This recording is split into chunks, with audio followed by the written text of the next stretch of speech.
America கூட சொன்னாங்க, நம்ம வந்துட்டு அந்த ஹார்பர்ஸ் ஸ்ட்ரைட் அந்த கப்பல்கள் எல்லாம் எண்ணெய் ஏற்றிட்டு இருக்கிற கப்பல் எல்லாம் அரபிக்கடலுக்கு வர்றதுக்கான அந்த வழி, அந்த குறுகிய கடல் நீரிணை அந்த பகுதியை வந்துட்டு மீட்கணும், இதுக்காக நீங்கள் வரணும் அப்படின்னு. அது எதுவாக இருந்தாலும் சரி, அது நீ பார்த்துக்கோ, நாங்கள் வரல. இல்லை, இந்த போரில் ஒரு டேர்ன் என்ன ஆகிப்போச்சு அப்படின்னா, ஏன் இங்கிலாந்து இறங்க தயாராக இருந்தேன் அப்படின்னா, நான் ஏற்கனவே சொன்ன மாதிரி ரஷ்யாவும் சீனாவும் வடகொரியாவும் ஆயுத உதவிகளை செய்ய தொடங்கிவிட்டன வெளிப்படையாகவே. இது எந்த அளவுக்கு ஒரு மோசமாக போச்சுனோம்னா, இப்போ மிடில் ஈஸ்ட் கண்ட்ரிஸ், அமெரிக்காவுக்கு ஆதரவாக இருந்த சவுதி அரேபியாவிலேருந்து கட்டார் வரைக்கும் இவங்க எல்லாருமே நீ முதல்ல போரை நிறுத்தணும் அப்படின்னோம்னா தாக்குதலை நிறுத்த வேண்டும்ன்ற அளவுக்கு வந்துட்டாங்க. இப்போ இருக்கிற நிலையில் வந்துட்டு தாக்குதலை அமெரிக்கா நிறுத்தினால் போதும், ஈரான் தாக்குதலை நிறுத்திவிடும், முடிஞ்சு போச்சு. ஆனால் தொடர்ற வரைக்கும்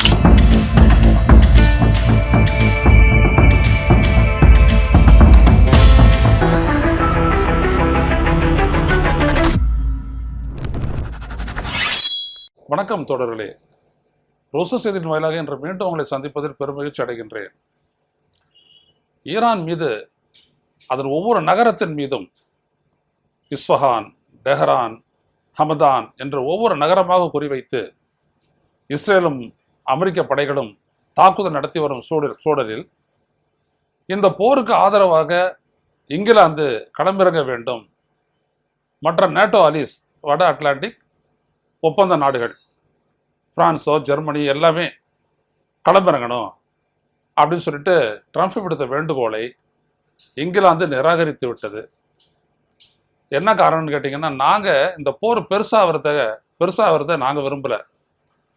இந்த போரை முடிவுக்கு கொண்டு வந்து எங்களுடைய அந்த பகுதியில் வாழக்கூடிய எங்களுடைய மக்கள் நலன், எங்களுடைய பொருளாதார நலன், இதை காப்பாற்றிக் கொள்ளணும் தான் நாங்கள் நினைக்கிறோம் ஒழிய இந்த போர் விரிவடைய நாங்கள் ஒத்துழைக்க மாட்டோம் என்று சொல்லி, இதுதான் ரொம்ப முக்கியமான வார்த்தை, இந்த போர் விரிவடைய நாங்கள் ஒப்புக்கொள்ள மாட்டோம்.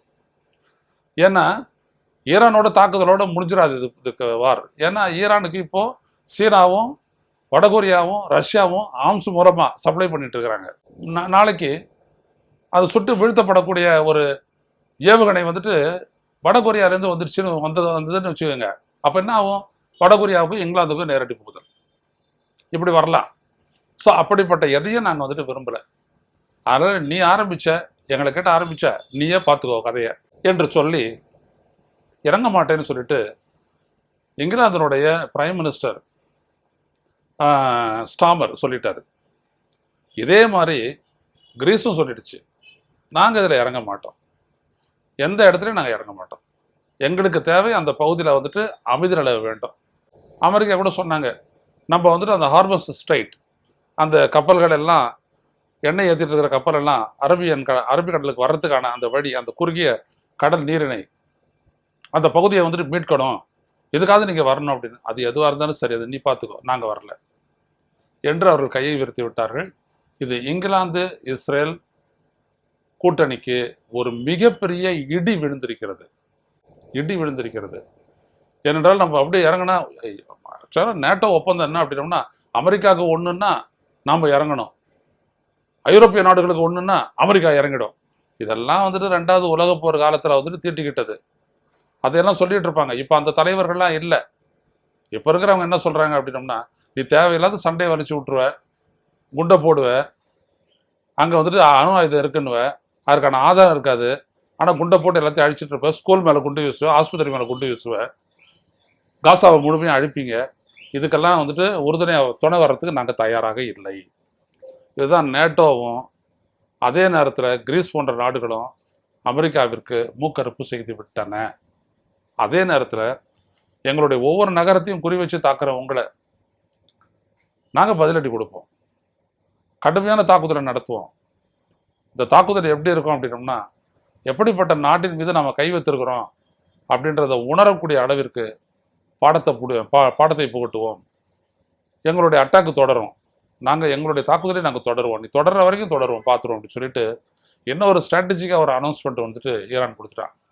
ஹார்பர் ஸ்ட்ரெயிட்டில் எல்லா கப்பல்களும் போகலாம், அமெரிக்காவினுடைய கப்பல்கள் தவறன்ட்டான். ஸோ அந்த இடத்துல ஒரு பிரச்சனை இல்லாத போயிடுச்சு. இப்போ இதுக்காக வந்துட்டு அமெரிக்கா வந்துட்டு குண்டு வீசுறதெல்லாம் வந்துட்டு யாரும் ஒத்துக்க மாட்டாங்க. ஏன்னா எல்லா நாட்டு கப்பல்களும் கச்சா கப்பல்களும் போகலாம், என்னால கச்சா பிரச்சனை கிடையாது, ஆனால் அமெரிக்கா அது வழியை பார்த்துட்டு போட்டோம் அப்படின்னு சொல்லியிருக்காங்க. இந்த அளவுக்கு நடந்திருக்குது. ஆனால் மக்களே, இதே நேரத்தில்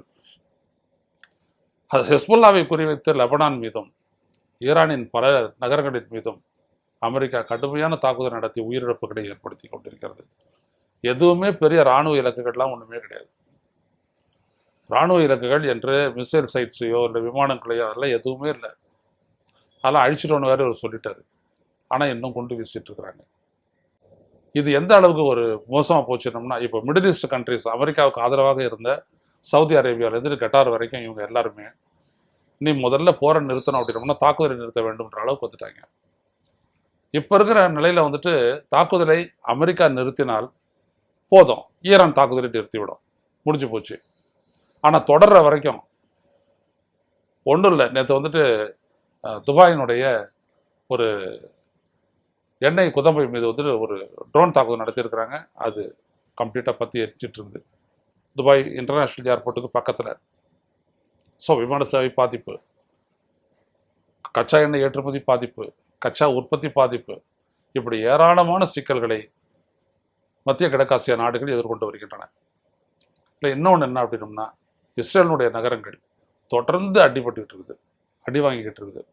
அந்த அளவிற்கு ஏவுகணைகளை கொண்டும் கிளஸ்டர் பாம்ஸை கொண்டும் ட்ரோன்களை கொண்டும் ஈரான் அடிச்சுக்கிட்டே இருக்கிறாங்க. இதில் இந்த போரில் ஒரு டேர்ன் என்ன ஆகிப்போச்சு அப்படின்னோம்னா, ஏன் இங்கிலாந்து இறங்க தயாராக இல்லை அப்படின்னோம்னா, நான் ஏற்கனவே சொன்ன மாதிரி ரஷ்யாவும் சீனாவும் வடகொரியாவும் ஆயுத உதவிகளை செய்ய தொடங்கிவிட்டன வெளிப்படையாகவே. ஸோ இதுக்கு மேலே என்னன்னா, இன்னும் கொஞ்ச நாள் தான், ஒரு 2-3 நாள் தொடர்ந்துச்சு அப்படின்னோம்னா சீனத்தினுடைய ஆன்டி ஏர்கிராஃப்ட் கன், ஆன்டி ஏர்கிராஃப்ட் மிசைல்ஸ் இது வந்துட்டு இறங்க ஆரம்பிச்சது அப்படின்னோம்னா அமெரிக்காவும் ரஷ்யாவும் இஸ்ரேலும் இன்னும் கடுமையான பாதிப்புகளை சந்திக்கக்கூடிய நிலைமை ஏற்படும்.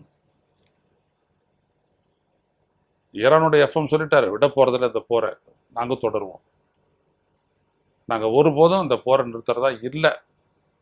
எந்த விதமான சர்வதேச சமாதானம் வேணுமா, அப்போ முதல்ல எங்களுக்கு வந்துட்டு செக்யூரிட்டி கேரண்டி கொடுக்கணும். ரெண்டாவது, எங்களுடைய இறைமையை நீங்கள் ஆதரிக்கணும். என்னுடைய பாதுகாப்புக்கு நான் என்ன செய்யணும் அப்படின்றது என்னுடைய உரிமை அப்படின்றது நீ ஒத்துக்கணும் அப்படின்ற அளவுக்கு ஈரான் ஒரு பலம் வாய்ந்த நிலைக்கு போய்விட்டது.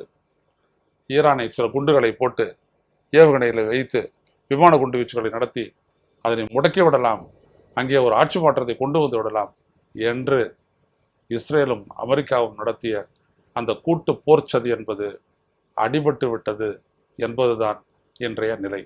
மீண்டும் சந்திப்போம் தொடர்களை. நன்றி, வணக்கம். ஊடகம் கார்ப்பரேட் அரசியல்வாதிகளின் கைப்பாவையாக அடிமைகளாக இருந்தது போதும், இனி சாட்டை எடுத்து சுழற்றும் நேரம் வந்துவிட்டது.